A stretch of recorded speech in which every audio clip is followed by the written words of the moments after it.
पेट से जुड़ी हुई समस्याएं अक्सर लोगों को परेशान करती है। और पटना ही नहीं, पूरे बिहार में अगर चिकित्सा जगत में अगर किसी डॉक्टर के पास अगर आप जाते हैं तो अक्सर मरीज को पेट से जुड़ी समस्या से जूझते हुए देखा जाता है और कभी कभी कॉम्प्लिकेशन हो जाता है। आज इसी टॉपिक पर हम बात करेंगे। मेरे साथ है डॉक्टर धीरज, जो गैस्ट्रो इंट्रोलॉजिस्ट हैं। सर, आपका स्वागत है। धन्यवाद। क्या कहेंगे सर, अक्सर आप तो सालों साल पेशेंट देख रहे हैं, किस तरह का पेशेंट आपके पास ज्यादातर आता है? देखिए, पेट की अगर मैं बात करूं तो पेट समुद्र के जैसा है, उसमें बहुत सारी चीजें हैं। इसी के अंदर लीवर है, पेंक्रियाज है और खुद पेट, जिसको हम लोग बोलते हैं छोटी आंत, बड़ी आंत और पेट। तो जो सबसे ज्यादा समस्या जो आती है वो हमको लगता है हर एक घर में वो समस्या मिलेगी, गैस की समस्या। गैस बन गया, पेट में फूल गया, पेट में दर्द हो रहा है, गैस पास नहीं हो पा रहा है, तो ये समस्या आती है। दूसरी जो समस्या, कॉमन समस्या की आपने पूछा, तो दूसरी समस्या कब्ज की समस्या बहुत कॉमन है। पहले इसको हम लोग मानते थे कि बुढ़ापे की समस्या है, बूढ़े लोगों में होती है। अब यंग जनरेशन, ये एक तरह का चिंता का विषय भी है। यंग जनरेशन के लोग जो तैयारी कर रहे हैं पटना में रह के या फिर जो कॉलेज में है, उनको कब्ज की समस्या बहुत तेजी से होती जा रही है, फैलती जा रही है। तीसरी समस्या जो है वो लीवर से संबंधित है, जो बहुत महामारी के रूप में इंडिया में है, फैटी लीवर, जिसमें बहुत सारा टॉक भी पहले दे चुका हूँ। तो फैटी लीवर भी बहुत तेजी से बढ़ते जा रहा है। चौथा जो चीज है वो है पैंक्रेटाइटिस। जो पैंक्रेटाइटिस जो है वो एक्यूट फॉर्म में आता है, इमरजेंसी में आता है। बहुत जोर का पेट दर्द उठेगा, पेशेंट आएगा, पता चलेगा उसको पैंक्रेटाइटिस का अटैक आया होगा। तो ये हो गया। और जो पांचवा समस्या है कि लीवर खराब हो चुका है पूरी तरह से, तो उसका कॉम्प्लिकेशन लेके पेट में पानी बन रहा है, खून की उल्टी हो रही है, पैर फूल गया है, या फिर पेट से रिलेटेड जो कैंसर है वो भी कभी कभी आते हैं। उनको पता नहीं होता है कैंसर हो रहा है, वो अचानक से उनको समस्या जब बढ़ जाती है, जैसे कि वजन घटने लगा, पेट में बहुत दर्द हो रहा है, पता चलता है ये जो बीमारी थी एक्चुअली वो गैस नहीं था, वजन में कमी जो थी वो कैंसर के कारण हो रहा था, खाने की कमी से नहीं हो रही थी। तो बहुत कभी कभी हम लोग उसको नजरअंदाज करते रहते हैं और बहुत बड़ी बीमारी अंदर बैठी रहती है। तो इतने तरह की समस्या लेके कॉमनली लोग यहाँ पे आते हैं। अच्छा सर, अक्सर मेन वजह क्या होता है? मतलब जनरली कोई आदमी अगर पहली बार वो पेट दर्द की शिकायत लेकर आए तो हम लोग जितना जानते हैं, कहा जाता है कि खान पान, जो जनरल दिनचर्या जो होता है, उसका असर सीधा होता है। देखिए, बहुत अच्छा प्रश्न आपने पूछा और मैं बता देता हूँ कि जो मरीज 10 डॉक्टर के यहाँ घूमते हैं, यहाँ भी नहीं ठीक हुए, यहाँ भी ठीक नहीं हुए, बड़े बड़े डॉक्टर का पुर्जा लेके आते हैं, जनरली उनके पेट में समस्या होती ही नहीं है। पेट दर्द हो रहा है, वो सही बोल रहे हैं, पेट में गैस बन रहा है, उनका सही परसेप्शन है, लेकिन पेट में समस्या नहीं होती है, कहीं और समस्या होती है। तो वो समस्या होती है उनके जीवन शैली में। तो दवाइयाँ तो खाते रहते हैं, जीवन शैली पे ध्यान नहीं। डॉक्टर बोल के भी नहीं, बहुत बार डॉक्टर की भी कमी होती है, वो अच्छे से समझा नहीं पाते हैं। बहुत बार डॉक्टर साहब समझाते हैं, पेशेंट समझता है, वो कर नहीं पाता है। वो वहाँ तो बहुत मोटिवेट हो जाएगा, हाँ सर हम बिल्कुल ऐसे नहीं खाएंगे, वैसे नहीं खाएंगे, पेट तो पिटा रहा है, वहाँ पे आपने जो डाला है उसको बर्दाश्त करना है। और दूसरा बात, पेट को हम लोग दूसरा दिमाग बोलते हैं, गट इज सेकंड ब्रेन। इसको बहुत ही तार्किक रूप से मैं समझाता हूँ। आपके जो ब्रेन में neuro transmitter, serotonin, epinephrine, dopamine, ये सब जो नॉर्मल न्यूरो ट्रांसमीटर, सब का सब आपके पेट में भी रिलीज होता है। और आपको विश्वास नहीं होगा, सेरोटोनिन 90% पेट में ही रिलीज होता है और उसको हैप्पी हार्मोन बोलते हैं हम लोग। जितना सेरोटोनिन रहेगा उतना आपका रिवार्डिंग हार्मोन है, अच्छा फील कीजिएगा। तो आप समझ जाइए कि अगर जिस दिन आपका दिमाग खराब हुआ उस दिन आपका पेट भी खराब होना तय है, कुछ ना कुछ दिक्कत आपको पेट में होगा। जिस दिन आपकी नींद में कमी आएगी रात में, अगले दिन पेट डिस्टर्ब रहेगा। तो जो गैस वाले मरीज हैं, जिसको हम लोग बाद में आईबीएस का नाम भी दे देते हैं, फंक्शनल वोवेल बोलते हैं, कि कुछ नहीं है भैया आपको आईबीएस, इरिटेबल वोवेल सिंड्रोम, बहुत कॉमन टर्म है, पब्लिक भी जान गई कि हमको आईबीएस हो गया है, आईबीएस हो गया। एक्चुअली आईबीएस कहने का मतलब आप कह रहे हैं कि समस्या पेट का नहीं है, समस्या कुछ और है। लेकिन उसका वजह पेट पर जरूर है। अगर मान लीजिए कि आप टेंशन में हैं, आपके साथ कुछ अगर हो गया है, कहीं कुछ बात अगर हो गई है, दिमाग में चल रहा है बात कुछ और, लेकिन समस्या पेट में है। तो जो ऐसा नहीं है कि पेट वाले जो मरीज हैं उनके पेट में समस्या नहीं होती है। जो हम लोग के बात, अगर हम लोग बात करें, 100 मरीज में डेली देख रहा हूँ, तो उसमें से 50 से 60 मरीज को पेट में इन्फेक्शन होता है, एच पाइलोरी का इन्फेक्शन, उससे गैस बन रहा होता है। कभी कभी पेट में अल्सर होता है और कभी कभी कैंसर भी रहता है, वो भी गैस के रूप में पेशेंट आता है मेरे पास। तो उसके लिए हम लोग जांच पड़ताल करते हैं।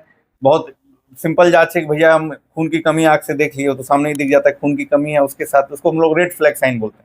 मतलब बड़े बड़े लक्षण मिल रहे हैं, गैस बन रहा है लेकिन खून की कमी है, पेशेंट खुद बोल रहा है 10 केजी वजन घट गया है, बोल रहा है मेरे पैखाना से भी काला पैखाना खून आ रहा है, तो सब रेड फ्लैग साइन है, मतलब वो डेंजरस साइन है। तो उसको हम लोग तुरंत बड़े जांच में डालते हैं, एंडोस्कोपी करो, सीटी स्कैन करो, कुछ बड़ी बीमारी हो रही है। पेशेंट आया, देख रहे हैं सब कुछ हेल्दी है, लेकिन उसका समस्या बहुत गहरा है, नहीं सर पेट दर्द तो ठीक ही नहीं हो रहा है, हमने एंडोस्कोपी किया उसमें भी कुछ नहीं मिल रहा है, अगर मिल भी गया इलाज किया तब भी वो ठीक नहीं हो रहा है। तब हम लोग बोलते हैं कि नहीं, तुम्हारा जो प्रॉब्लम है वो पेट से रिलेटेड है ही, तुम्हारा जो प्रॉब्लम है तुम्हारे जीवन शैली से रिलेटेड है। समय पे उठना नहीं है, समय पे आप सोते नहीं है, आप समय पे पानी नहीं पी रहे हैं, अच्छे अमाउंट में फल नहीं खा रहे हैं, चलना फिरना बिल्कुल बंद कर दिया है, सारा चीज आपके पेट को खराब करेगा कहीं ना कहीं, आज नहीं तो कल वो आपके पेट को खराब कर देगा।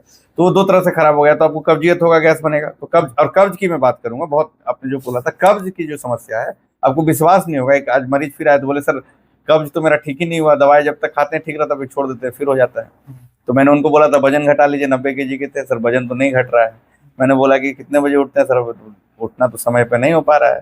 बोले मेरा तो कोई बात नहीं माने। बोले सर दवाई तो खाए। बोले दवाई, कब्ज जो है 95% बिना किसी कारण के होता है, और वो कारण जो बीमारी है वो कब्ज ही बीमारी है, और कब्ज का जो कारण अल्टीमेटली जो निकल के आता है वो जीवन शैली ही आती है। ये जो मैंने सही बोला टाइम पे खाना नहीं, हाँ, जो मैंने बोला बुढ़ापे से जो यंग में शिफ्ट किया, क्यों किया? अब आप एक बार देख लीजिए उठा के, पहले मोबाइल का जमाना नहीं हुआ करता था, पहले लोग उठते थे सुबह सुबह वॉक पे निकल जाते थे, बात करने के लिए किसी दूसरे दोस्त के यहाँ जाते थे। अब सबको घर में सीमित रहना, मोबाइल पे ही, आजकल इंस्टीट्यूट भी मोबाइल पे, टीवी भी मोबाइल पे, सब मोबाइल पे, अपना सेडेंट्री हो गया लाइफ स्टाइल, बहुत देर बैठे रहना है, आपके शरीर में मोशन नहीं है तो गट भी मूव नहीं करेगा, गट भी रुक गया।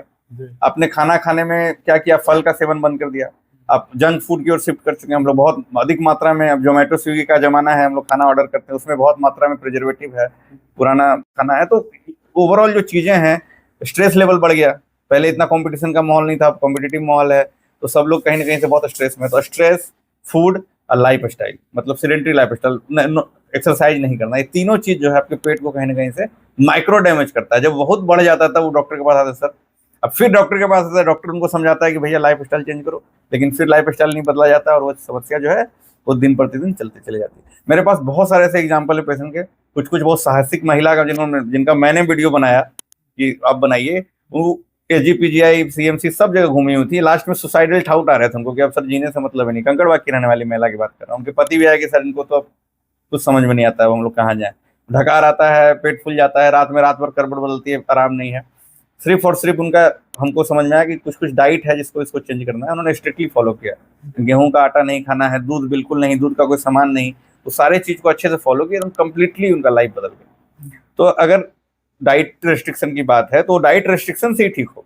अब कितनी भी गैस की गोली खा लीजिए, कहीं से भी दूध का सेवन आप कीजिएगा, लैक्टोज इंटॉलरेंस है तो आपको फिर गैस बनेगा। तो फिर आप बोलिएगा सर दवाई तो खा ही रहे हैं लेकिन गैस मेरा ठीक नहीं हो रहा, तो डाइट रोकना और दवाई दोनों अलग अलग चीज, तो इन दोनों को साथ में लेके चलने से आपका गट नॉर्मल हो सकता है। सर हम राजधानी पटना में हैं, और पटना की बात करते हैं, आप भी रहते हैं, हम भी रहते हैं। पटना में जो अधिकांश लोग 100% मान के चलिए खरीद कर खाते हैं, तो मार्केट में जो अवेलेबल है, चावल है या आटा है या फिर गेहूं खरीद लेते हैं या फिर सब्जी खरीद लेते हैं, उसका क्या इफेक्ट है जो पेट को सीधे डिस्टर्ब करता है? उसमें है वैसा कुछ निगेटिविटी? देखिए, मैं हमेशा कहता हूँ कि पेट हो या हार्ट हो या किडनी लीवर हो, सबके लिए सबसे अच्छा चीज होता है जितना रॉ फॉर्म में आप खाइए, जितना रॉ फॉर्म मतलब पॉलिश चावल से अच्छा अनपॉलिश्ड। गेहूं अगर आप खा रहे हैं तो जितना मोटा अनाज वाला आटा है वो खाइए, बाजरा, रागी, उसमें सिंघाड़ा का आटा, उसमें मड़ुआ, ये सब का अगर मिक्सचर मिला के आप खा रहे हैं तो आपके पेट के लिए हमेशा अच्छा है, क्योंकि रॉ है। ठीक है, आपके पेट को डिजाइन हो, जितना आप उसको प्रोसेस करते हैं, जैसे हम चीनी और बात करते हैं उसके बीच में, गुड़ के बीच में, तो हमेशा गुड़ बोलते हैं हम सब, गुड़ खा, एकदम गुड़ खाना है, अपने घर से चीनी को हटा दीजिए। चीनी is a sweet poison, sweet है इसलिए स्वीट पॉइजन बोला मैंने, लेकिन वो पॉइजन ही है। उसी तरह नमक की बात मैं करता हूँ तो सेंधा नमक अच्छा है, उस रिफाइंड जो आयोडीन सॉल्ट, आयोडीन टाटा और क्या क्या नाम है सब, नहीं मतलब नहीं बिल्कुल नहीं। आपके आयोडीन की कमी आप में होनी नहीं है, आपका सब पहले से आपका शरीर खाना पीना से भी तो आ रहा है, सिर्फ नमक से थोड़ी ना आयोडीन आ रहा है। तो वो चीज उसके लिए जहाँ आयोडीन डिफिशिएंसी जहाँ है उनके लिए आयोडीनाइज्ड साल्ट, हमारे लिए सेंधा नमक ठीक है। तेल की मैं बात करूंगा तो रिफाइंड ऑयल हमेशा खराब है, सरसों का तेल अच्छा है, जो रॉ तेल है। अब तो सरसों पिरा के खा रहे हैं, अब मिल में जाके मसाला पिसवा रहे हैं, वो हमेशा अच्छा है rather than आप खरीद के खा रहे हैं, क्योंकि जब भी आप कुछ ऐसा चीज है जो रखा हुआ बहुत दिनों से, उसमें प्रिजर्वेटिव होता है, तो उसका समस्या आपको पेट को उससे मिलना शुरू हो जाता है। तो जितना रॉ खाइए, जितना कच्चा खाइए, जितना रंगीन चीज खाइए, जैसे टमाटर हो गया, शिमला मिर्च खा रहे हैं, लाल शिमला मिर्च खा रहे हैं, गाजर खा रहे हैं, तो ये सारी चीजें आपके लिए बहुत अच्छी है। उसमें एक तो एंटीऑक्सीडेंट भी है, एंटी एजिंग प्रॉपर्टी है, आपको बुरा होने से बचाएगा, आपके पेट को भी बचाएगा। लेकिन सर अवेलेबल तो पटना में है नहीं सब्जी जो हम लोग खा रहे हैं अभी पटना में ही, तो आपको लगता है कि सब्जी वहाँ जहाँ से उठाते हैं और उसको वॉश करते हैं, गंदा जगह वॉश होता है, तो नहीं लगता कि उसका इफेक्ट पड़े? नहीं, बिल्कुल पड़ता है, लेकिन अब बात है कि इसको बदल पाना बहुत मुश्किल है, क्योंकि आपके पास संसाधन जो है उसी में काम करते। तो सिंपल एक तरीका समझते हैं, आपने सब्जी उठाई, कहीं से भी उठा रहे हैं, एक तो ताजी सब्जी आपको समझ में आती है वही उठाना है, और दूसरा जब भी ले जाए घर तो पहले उसको गर्म पानी में डाल दें। कुछ भी ले जाए, बैगन ले उबाल जाए, दें। भिंडी, हाँ उबाल दें, थोड़ा देर गर्म पानी में उबाल दें, और उसके बाद उसको सोख करके उसको रख दें। फ्रिज में रखना तो फ्रिज में रख दें, तो पहले तो उसमें जो गंदगी थी वो खत्म हो जाएगी उबालने से, और उसके बाद उसका सब्जी बना के खाएं। नंबर 1 चीज। नंबर 2 थिंग की जो फ्रिज की आदत है यूज करने, उसको बंद करें। ऑलरेडी वो 3 दिन पुराना, उसको आपने और 3 दिन पुराना कर दिया, तो आप 6 दिन पुरानी सब्जी खा रहे हैं। उसका जो साप्ताहिक ला के जो रखते हैं नहीं, वो नहीं।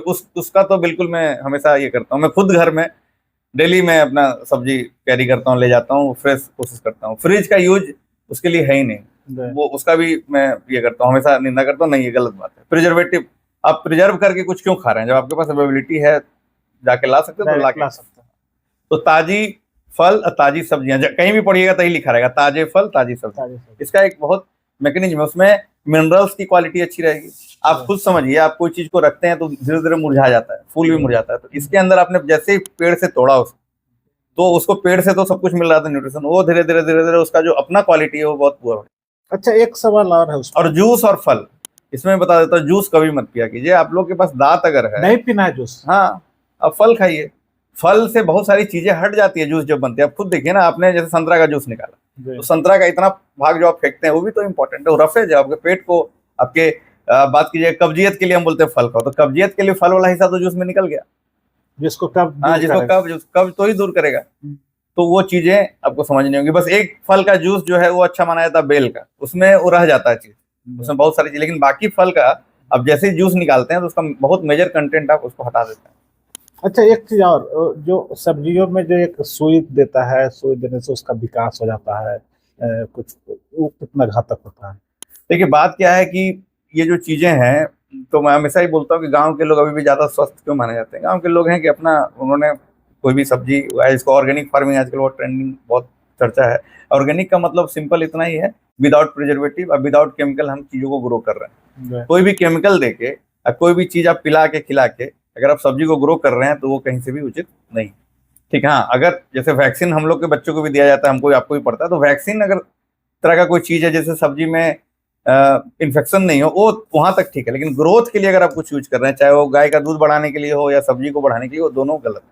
उससे कहीं ना कहीं वो चीजें जो है कैंसरोजेनिक साबित होती है। बाद में कैंसर, आप अगर बहुत कंज्यूम रेडी कर रहे हैं, वो केमिकल आपके अंदर भी आ रहा है, तो ये कैंसर का भी रूप आपको ले सकते हैं। अच्छा, आप फैटी लीवर की बात करते हैं, अक्सर सुनने में आता है कि लीवर बढ़ जाता है, इस शिकायत आप लोग जांच करते तो पता चलता है। कई बार ऐसा होता है कि उसमें कुछ पत्थर वगैरह भी हो जाता है, तो उसके लिए कुछ बताइए। जो फैटी लीवर जो है, फिर मैं बताता हूँ, फैटी लीवर जो है वो भी जीवन शैली से रिलेटेड बीमारी है, और फैटी लीवर जो है वो 3 तरह का रूप ले सकता है। एक तो नॉर्मल फैटी लीवर आपने देखा, उसको हम लोग बोलते हैं non alcoholic steatohepatitis. Fatty liver में लीवर सूखने लगा, फाइब्रोसिस हो गया, बाद में वो सिरोसिस का रूप भी ले सकती है, कैंसर भी हो सकता है, लीवर कैंसर भी उसमें हो सकता है।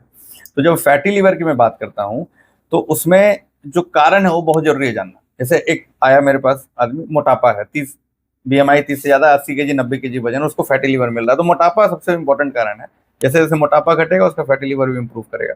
कोई पेशेंट है जिसको डायबिटीज है, तो डायबिटीज एक कारण होता है। कोई पेशेंट में कुछ नहीं है, ना डायबिटीज ना मोटापा, फैटी लीवर, तो वो लीननेस बोलते हैं, वैसे लोग भी हैं, वो जेनेटिक होता है बहुत बार। तो फैटी लीवर को पहले कैटेगराइज करना है कितना सीरियस है, वो लीवर डैमेज शुरू हुआ है कि नहीं हुआ। फैटी लीवर होने से ही मतलब नहीं कि लीवर डैमेज हो रहा है। 100 जो हम बोलते हैं कि 100 फैटी लीवर का मरीज है, 100 का इलाज दवाई से नहीं करना है, उसमें 50 मरीज ऐसे होते हैं जिनका इलाज बिना दवाई के ही हो जाता है, सिर्फ आप उनके लाइफ स्टाइल को सुधार। तो उससे हम लोग लीवर पहले देख लेते हैं कि किस स्थिति में, फाइब्रोस्कैन नामक एक टेस्ट है उसको कर लेते हैं, अल्ट्रासाउंड से भी फैटी लीवर का ग्रेडिंग पता चलता है, उस हिसाब से हम लोग उसका इलाज करते हैं। अब दूसरा बात आता है कि अपने एक फैटी लीवर के साथ और क्या, मोटापा। हाँ हाँ, तो ये जो मोटापा है, मोटापा जो है फैटी लीवर का एक, मान के चलिए जब भी फैटी लीवर आता है तो अपने साथ पैकेज लेके आता है। उसमें 5 तरह की बीमारी आपको मिलेगी, उसको डायबिटीज, मोटापा, लिपिड, कोलेस्ट्रॉल बढ़ा हुआ है, ब्लड प्रेशर, इधर से हम लोग मानते हैं कि ये यूरिक एसिड। तो ये 5 चीज हम लोग जब भी फैटी लीवर में, हम 5 चीज देखना चाहते हैं कि बाकी चीज क्या है। और जनरली ऐसा मिलता है कि कुछ ना कुछ इसमें डिरेंजमेंट मिलता है, किसी का लिपिड बढ़ा है, किसी का यूरिक एसिड बढ़ा है। तो हम लोग इसलिए अब इस बीमारी को मेटाबॉलिक एसोसिएटेड स्टीटोहेपेटाइटिस बोलने लगे, मतलब बॉडी का मेटाबॉलिज्म बदलने लगता है, उसके कारण फैटी लीवर भी हो रहा है, हार्ट पे भी इफेक्ट पड़ा। देखिएगा फैटी लीवर वाले मरीज को हार्ट अटैक आने की संभावना ज्यादा रहती है, फैटी लीवर वाले मरीज का लिपिड प्रोफाइल डिरेंज होने की संभावना, ब्रेन स्ट्रोक आने का संभावना ज्यादा हो जाता है, क्योंकि वो सिर्फ लीवर को डैमेज नहीं कर रहा, आपके शरीर में जो भी गड़बड़ी हो रही है, फैट सिर्फ लीवर में नहीं जा रहा है, वो आपके हार्ट वाले धमनी में भी जा रहा है, ब्रेन में भी क्लॉट बना रहा है, तो ओवरऑल जो चीजें एक साथ खराब हो रही है। तो जब हम इलाज फैटी लीवर का करते हैं तो बाकी चीजें भी सुधरने लगती है, ठीक होने लगती है। अच्छा, एक केस अक्सर सुनने में आता है कि लोग का पेट जो है, पेट में पानी आ जाता है और पानी इतना है तो 5 लीटर 10 लीटर वो निकालना पड़ता है। वो आज ही मेरे यहाँ 2 मरीज हैं जिनका निकाला गया पानी। वो पेट में पानी पहले बात की किस कारण से आता है, एक तो लीवर खराब हो गया, मोस्ट कॉमन रीजन अभी भी लीवर खराबी है। लीवर पूरी तरह से खराब हो गया, सिरोसिस हो गया, तो पोर्टल हाइपरटेंशन डेवलप करता है, उसके कारण पेट में पानी बनने लगता है, जिसको एसाइटिस बोलते हैं। उसको ग्रेडिंग करते हैं, ग्रेड 1 ग्रेड 2 ग्रेड 1 जो अल्ट्रासाउंड में बस दिखेगा, वो आपको पता नहीं चलेगा। ग्रेड 2 में पता चलने लगेगा कि पेट निकलने लगा है, और ग्रेड 3 मतलब वो आपका दूर से दिख जाएगा कि पूरा का पूरा मार्क डिस्टेंस में डमरू जैसा पेट बन गया। तो वो जो ग्रेड 3 उसमें हम लोग पानी निकालने की बात करते हैं, और उस या फिर उस पानी के कारण आपको सांस लेने में दिक्कत हो रही हो, आपका लाइफ स्टाइल कंप्रोमाइज हो रहा है, तब निकालते हैं। दूसरा कारण होता है पेट में कैंसर। जो भी कैंसर पेट का है या पेट के बाहर का, कभी कभी लेडीज लोग में ओवरी कैंसर या यूट्रस, उस वो अगर फैल के बाहर आ गया पेरिटोनियम, वो भी पानी बना देता है। तो बहुत बार कंफ्यूजन में लीवर का इलाज चलते रहता है, वो पानी जो होता है कैंसर के कारण होता है, वो नहीं पकड़ में आता है। तीसरा होता है टीबी, इंडिया में बहुत कॉमन कारण। अभी 2 दिन पहले हम लोग की उम्र का एक लड़का है, पेट में पूरा पानी बना हुआ, अल्ट्रासाउंड में जो भी किया था लिख दिया लीवर सिरोसिस, क्योंकि उनको लगता है पेट पानी तो लीवर सिरोसिस। लेकिन उसका जब हम लोग जांच किए तो टीबी था। बड़ा अच्छा रिस्पॉन्स, टीबी का दवाई दिए, पेशेंट आपका ठीक होता चला गया। किडनी की बीमारी में पेट में पानी आता है, हार्ट की बीमारी में पेट में पानी आता है। तो अगर पेट में पानी है तो उसका आपको पहले कारण ढूंढना है। ये नहीं कि पेट में पानी है तो निकाल के छोड़ दिए, उसका कारण ढूंढना है, और जब कारण ठीक कीजिएगा तो पेट में पानी बनना अपरूपी कम हो जाएगा। अच्छा, वो पानी निकालने के बाद पेशेंट को क्या दिक्कत कुछ आती है? बिल्कुल आ सकती है। अगर आपने पानी निकाल दिया बहुत ज्यादा मात्रा में एक साथ 5 लीटर के ऊपर 6-7 लीटर, और अगर एल्बुमिन नहीं दिया या किसी कारण से उसका बीपी फॉल कर गया, तो उसके हार्ट पे इफेक्ट, किडनी पे इफेक्ट आ सकती है, पेशेंट की जान भी जा सकती है अगर आपने कॉन्शियसली नहीं निकाला उसको। अच्छा सर, पेट से जुड़ी बच्चों में जो फास्ट फूड की आप बात कर रहे थे, बच्चों में अक्सर किस तरह की ज्यादा समस्या देखने को? तो ये एपिडेमिक की जो मैं बात कर रहा था, बच्चों में भी फैटी लीवर बहुत अब कॉमन हो रहा है, पीडियाट्रिक फैटी लीवर। बच्चे अक्सर कुरकुरे चिप्स और ऐसे बाहर का नूडल्स अंग्रेजी फूड खाते हैं, और बच्चों में एक बहुत समस्या आती है पेट दर्द। हर एक तीसरा चौथा घर का बच्चा बोलेगा पेट दर्द होता है, डॉक्टर के पास जा रहे हैं और कुछ निकलता नहीं। तो 2 चीजें होती है, बच्चा एक तो जब बड़ा होता है तो उसमें हार्मोनल चेंजेज आते हैं, इमोशनल भी चेंजेज आते हैं, बच्चा को थोड़ा इमोशनल केयर चाहिए। तो मान के चलिए किसी बच्चा को आपसे अटेंशन लेना, तो क्या कहेगा कि पापा पेट दर्द हो रहा है, ठीक है, तो आप बोलिएगा पेट दर्द हो गया, सब काम छोड़ दो। अब 10 दिन से बच्चा पे ध्यान नहीं देने लगे, 11वां दिन सब काम छोड़ के बच्चा पे ध्यान दीजिएगा। तो वो चीजें उसके ब्रेन को एक्वायर्ड हो जाती है कि जब पेट दर्द में बोल रहा हूँ तो मेरा सारा टेंशन हमको मिल रहा है। ये बहुत हार्श फैक्ट है, अब खूब केस आता है फंक्शनल पेन एब्डोमेन। तो इस केस में हम मम्मी पापा का इलाज करते हैं, बच्चा का नहीं। आप पहले ध्यान दीजिए बच्चा पे, बच्चा अपने आप ठीक हो जाएगा। कि जितना जांच पड़ताल होगा कुछ निकलेगा नहीं, कुछ निकलता नहीं, एक तो ये हो गया। दूसरा एक बीमारी होती है बच्चों में बॉर्म कीड़ा हो जाना, इसलिए हम तो जहाँ भी जाते हैं सब बच्चों को डिवॉर्मिंग का मैसेज भी देते हैं, सबको एल्बेंडाजोल के लिए भी समझाते हैं कि बच्चे अगर 2 साल के हो गए तो डिवॉर्मिंग करना है। डिवॉर्मिंग आप लोग को भी, बड़े लोग को भी करना है, साल में पटना में रहते हैं तो डिवॉर्मिंग होते रहना चाहिए। दूसरा जो समस्या है बच्चों की, कि अगर स्टोन हो गया कभी बच्चों में, ठीक है, तो स्टोन के कारण गॉल ब्लैडर स्टोन बच्चों में भी होता है। अपेंडिक्स कॉमन है, दर्द उठ गया बहुत जोड़ का, तो अपेंडिसाइटिस भी बच्चों में कॉमन है। अपेंडिक्स उसी वजह से होता है? नहीं, अपेंडिक्स का कारण बहुत सारा है, बट ये बच्चों में कॉमनली ज्यादा होता है बड़े लोगों की तुलना में, 10 साल के 14 साल के बच्चों का। अच्छा, अक्सर जब अपेंडिक्स जब फूटता है या फिर कहते हैं कि निकाल दिया जाता है, तो निकालने से कुछ दिक्कत नहीं होता है क्या? अपेंडिक्स वेस्टिजियल ऑर्गन है, अगर अपेंडिक्स में दर्द उठा, अपेंडिक्स सूज गया, तो उसको 100% निकाल देना है। निकालने के बाद कोई तकलीफ जनरली नहीं आती है। गॉल ब्लैडर निकालने के बाद तकलीफ आती है लोगों को, कभी कभी गैस ज्यादा बनना, पैखाना होना, ये सब होती है। तो गॉल ब्लैडर वेस्टिजियल नहीं, उसका काम है आपके शरीर में, लेकिन उसमें भी स्टोन होगा तो उसको निकालना ही पड़ता है। तो सर, बिहार में तो शराब बंद है, लेकिन अभी भी शराब काफी लोग पीते हैं। शराब से जुड़ा हुआ मामला भी आपके पास आता होगा, कौन कौन सा सिम्टम है और क्या उसका निदान है? ये शराब जो पीने से जो लीवर खराब हो जाता है, तो लीवर खराब होने में लक्षण है कि पेशेंट को जॉन्डिस होगा, आँख पीला हो जाएगा, पेट में पानी होगा, खून की उल्टी होगी, ये सब तो लीवर सिरोसिस के लक्षण हो गए। कभी कभी कुछ नहीं होता है, सीधे शराब पीने से लीवर फेल्योर हो जाता है, तो बहुत सीवियर आँख पीला लेके आएगा, और उसका शरीर देख के लगेगा कि उसके शरीर में न्यूट्रिशन की बहुत कमी है, विटामिन B12 डिफिशिएंसी हो जाती है, शरीर दुबला पतला हो जाता है। तीसरा जो केस आता है शराबबंदी के बाद बहुत आया, एल्कोहल विड्रॉल। शराब आपने किसी से अचानक छीन लिया तो उसका विड्रॉल सिम्टम, हाथ कांपना, नींद नहीं आना, ठीक है, नर्वस हो जाना, बहुत जल्दी पसीना चलने लगा, इसको एल्कोहल विड्रॉल सिम्टम बोलते हैं। तो ये ऐसे भी लक्षण लेके शराब में लोग आते हैं। अल्कोहल, शराब के कारण पैंक्रेटाइटिस भी होती है। जी। शराब आपने पिया, अगले दिन भयानक पेट में दर्द उठा, पता चला पैंक्रेटाइटिस हो गई। तो ये सारी चीजें शराब से होती तो एक सवाल, हम आखिरी सवाल और लेंगे। अक्सर बिहार में देखने को मिलता है कि पेट का बीमारी लेकर लोग आते हैं, लेकिन उन्हें दूसरे दूसरे बीमारी से जुड़ा हुआ लक्षण बताकर इलाज शुरू हो जाता है। है। तो ऐसा क्यों होता है?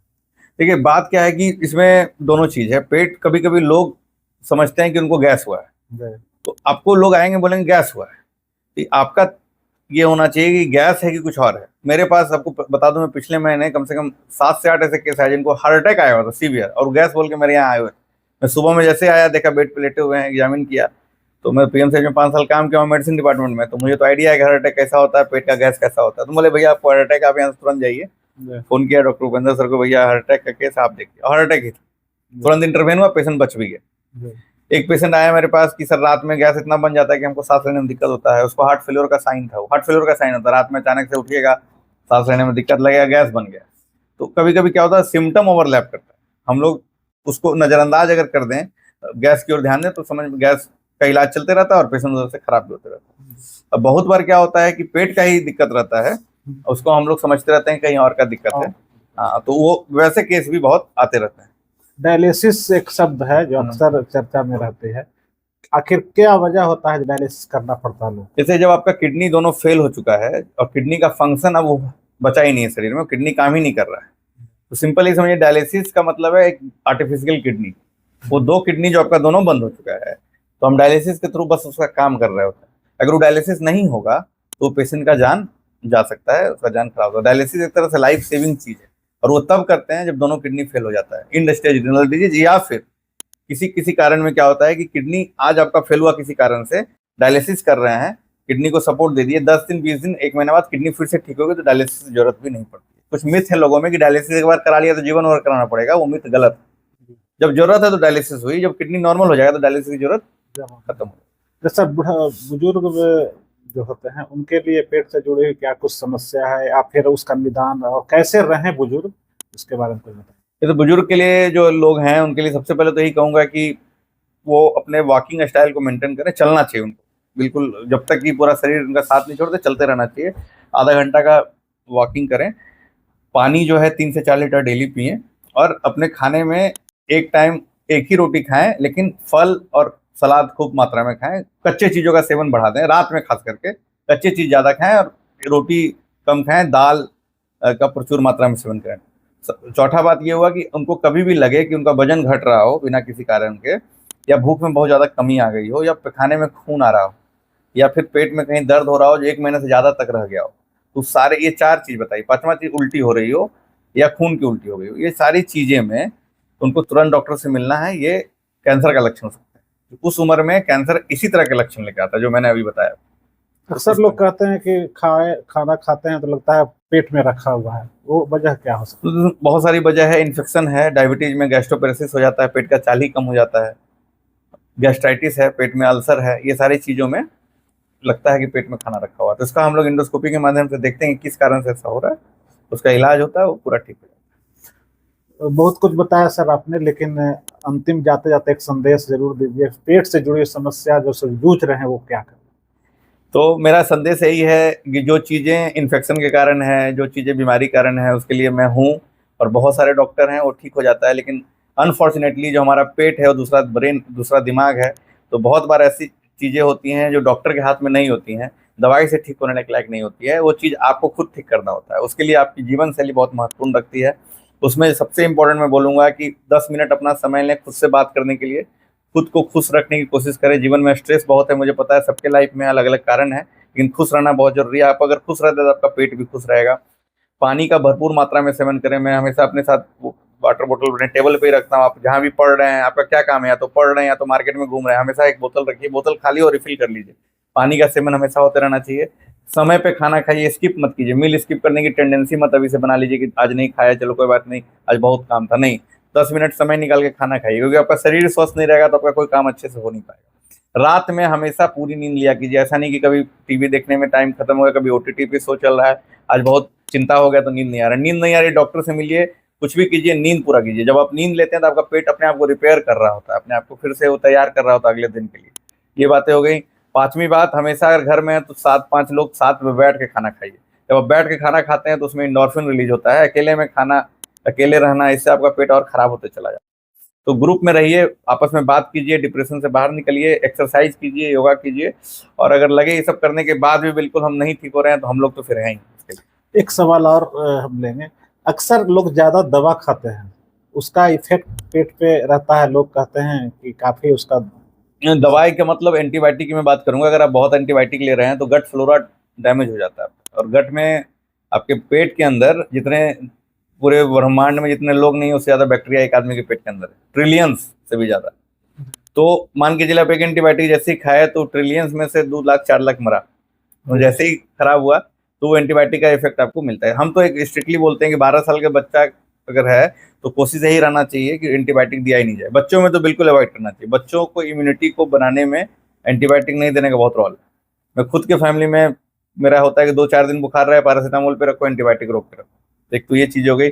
अब बड़े लोग के लिए मैं यही कहूंगा कि किसी का पेट खराब हो गया, डायरिया हो गया, तो हम लोग की आदत है जैसे ही 1-2 पे खाना हो गया तुरंत एंटीबायोटिक खरीदे जाके दुकान से। नॉर्फ्लॉक्स लीजिए, डोफ्लॉक्स बहुत कॉमन चलता है। वो प्रैक्टिस बंद कर दीजिए। ORS पीना है, खाना खाते रहना है, एक दिन रुकना है। लगे कि बहुत ज्यादा स्थिति खराब है तब डॉक्टर से मिलके उससे सलाह लेना है।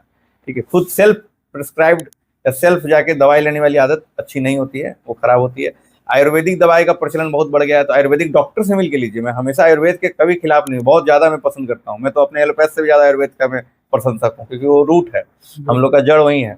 लेकिन हम लोग का आयुर्वेद को बदनाम क्यों किया गया? क्योंकि लोग क्या कर रहे हैं, इंटरनेट पे दवाई बेच दे रहे हैं आयुर्वेद के नाम पे, और वो दवाई का कोई ऑथेंटिक सोर्स नहीं है। अगर वो ऑथेंटिक सोर्स से आ रहा है तो आप बिल्कुल खाइए, डॉक्टर से मिलके उनके संपर्क में रह के खाइए। तो यही संदेश है, क्योंकि हमारे यहाँ लीवर के मरीज बहुत आते हैं जो दवाई के कारण लीवर के मरीज बन जाते हैं, बहुत कॉमन। लीवर फेल्यूर, अभी आईएलबीएस का डाटा, लीवर ट्रांसप्लांट का 50% ड्रग इंड्यूस था, दवाई के कारण लीवर फेल हो गया और जान भी चली जाती, तो उससे बचना है। तो कुल मिलाकर कहें तो डॉक्टर के पास जाने के पहले आप खुद अपना लाइफ स्टाइल को चेंज करिए, और डॉक्टर साहब का जो इंटरव्यू है इसे जरूर गौर से देखिए, और अपने आप में एक तय कर लीजिए कि हमें कैसा लाइफ स्टाइल जीना है। सर, आपका बहुत बहुत धन्यवाद। जी। अगर आपको ये खबर अच्छी लगी तो चैनल को सब्सक्राइब करना नहीं भूलें और बेल आइकन जरूर दबाएं।